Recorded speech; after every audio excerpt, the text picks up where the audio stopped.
यहाँ पर एक मटकी राक्षस दिखाई देता है जो एक खूंखार हंसी को हंस रहा होता है। जंगल में कुछ सैनिक अपना रास्ता भटक चुके होते हैं और ये सैनिक जैसे ही पीछे पलटते हैं तभी इनको मटकी राक्षस अपने मटके के अंदर प्रवेश कर जाता है जो खून से लबालब होता है और मटकी लुढ़कते लुढ़कते एक सैनिक के पास चली जाती है। यह सैनिक इन सब चीजों से अनजान होता है। तभी एक सैनिक के अंदर एक कीड़ा आग के अंदर घुस जाता है। तभी पीछे से एक दुपट्टा उड़ते हुए आता है और उसमें से एक सुंदर लड़की निकलती है जो सांपों की मालकिन होती है। ये सैनिक उससे हिप्नोटाइज हो जाता है और वो लड़की अपने तलवार से उसे मारने का प्रयास तो करता है लेकिन वो ऐसा नहीं कर पाता क्योंकि वो उसके वश में हो जाता है। लड़की उसे गले लगाती है और चुभने के बहाने से उसे एक झटके में मार देती है। तभी सैनिक तड़प तड़प के वहीं मर जाता है। एक सैनिक को दिखाया जाता है कि वो जिंदा ही उस खून से भरे टब में जिंदा ही उसमें घुस जाता है और एक सैनिक को दिखाया जाता है कि उसके पूरे शरीर में कीड़े घुस जाते हैं और उसे अपने ही मार लेता है। तभी एक आखिरी में एक वीर योद्धे को दिखाया जाता है जो उन सब के सामने वो डट कर खड़ा हो जाता है। दरअसल यह इन सब का लीडर होता है जो एक साहसी और एक निडर होता है। तभी हमें यहाँ एक आंख में पट्टी बंधी हुई एक व्यक्ति को दिखाया जाता है।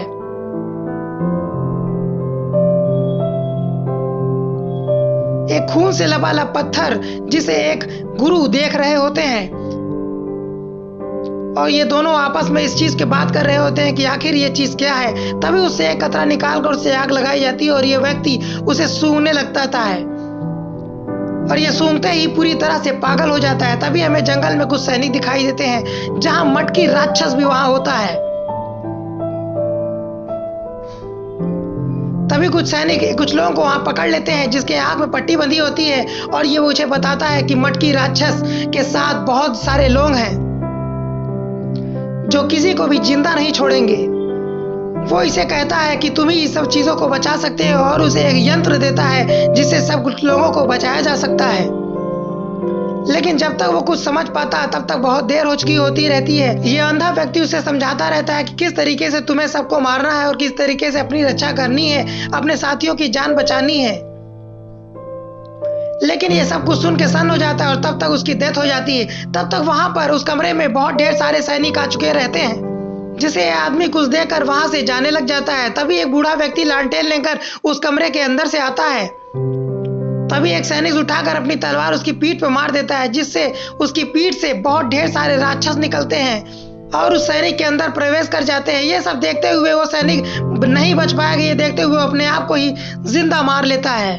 तभी ये कीड़े उसके बाकी सैनिकों के पास जाने लग जाते हैं। तभी उनका लीडर कहता है मैं इन सब मैटरों को संभाल लूंगा और वो आगे जाने लग जाता है। बाकी सैनिक उससे डरने लग जाते हैं। तभी उनका लीडर कहता है चिंता मत करो, मैं हूं ना इन सब चीजों के लिए। तभी ये सब पीछे मुड़कर देखते हैं वो बूढ़ा व्यक्ति खूंखार राक्षस में बदल जाता है जो वहां पे खून का सैलाब पैदा कर देता है और वो पूरा कमरा खून से लबालब भर जाता है। बाकी सभी सैनिक उस खून में डूब जाते हैं और वो राक्षस बारी बारी से उन सभी को मारता रहता है जिससे वो सभी आपस में ही अपने आप को तलवार घोंपने पे मारते रहते हैं और वो बूढ़ा व्यक्ति को उसका लीडर मारने का बहुत प्रयास करता है लेकिन वो हर बार बच जाता है। तभी वो उसकी गर्दन को पकड़ लेता है और उसके अंदर चाकू भोंक देता है जिससे उसके मुंह से खून निकलने लग जाता है और उसकी डेथ हो जाती है। तभी उसके अंदर से काला काला सैलाब निकलता है जो उस सैनिक को भी मार देता है। वो लीडर भी नहीं बच पाता है। तभी बाकी सैनिक को दिखाया जाता है जो उसके वश में हो चुके रहते हैं, जो खून से लथापथ हो चुके होते हैं, अपने देश को जाते रहते हैं और वो इन सब चीजों से अनजान रहते हैं और रास्ते को जंगल के बीचों बीच से जाते रहते हैं और उसी महल में पहुंच जाते हैं जहां कुछ देर पहले सब मारे गए थे और वो राक्षस को देखते हैं जो उनके ही सामने खून से लथापथ घूम रहा होता है।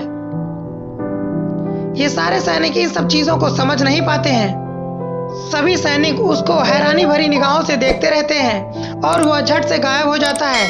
तभी हमें वो राक्षस को दिखाया जाता है जो एक मीठी मुस्कान लिए फिर से अपने गले में आपको मार लेता है और वो कमरा फिर से खून से लबालब भर जाता है और सभी सैनिक खून से उसी खून में डूब जाते हैं और एक एक कर वो राक्षस सभी को मारता चला जाता है।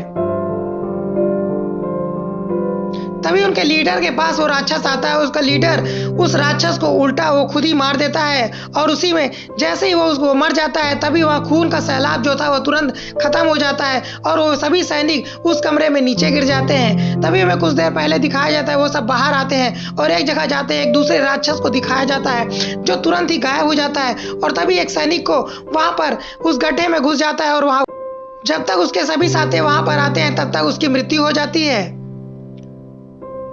तब तक हमें एक मटकी राक्षस को वहां से फिर से दिखाया जाता है। वो मटकी राक्षस उन सब के पास फिर से आ जाता है और वो मटकी राक्षस उस मटके से बाहर निकलता है और हंसता रहता है।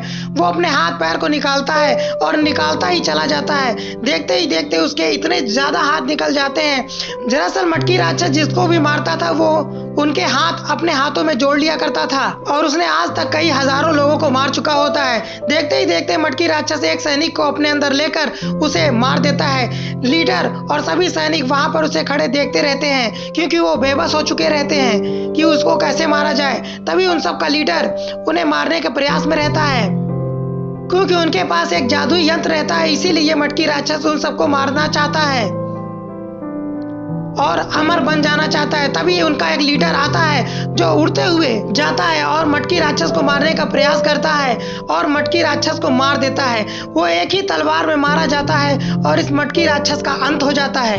तभी हमें उन सारी सैनिकों को बाहर दिखाया जाता है जो आपस में लड़ते हुए रहते हैं क्योंकि उनको ये आदेश मिला था क्योंकि मटकी राक्षस को जिंदा पकड़ना था।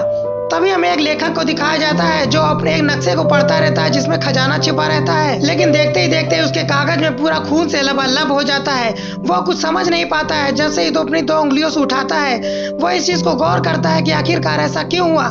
उसके अंदर के कागज से एक कपड़ा निकलता है लेकिन वो जैसे ही निगाह दौड़ाता है उसकी कमर पर पूरा खून से लबालब हो चुका रहता है और तभी एक सैनिक आता है जो देखता है कि वो लेखक मर चुका है। दरअसल उसकी डेथ के पहले कुछ देर पहले एक आदमी आया था। फिल्म के शुरू में हमें इस आदमी को दिखाया गया था जो लाल पत्थर को इस कागज में डालकर उसे आग लगा देता है और उसके धुओं को इस आदमी को सुंघाने के लिए कहता है जिससे ये आदमी पूरी तरह से पागल होकर एक राक्षस में बदल जाता है।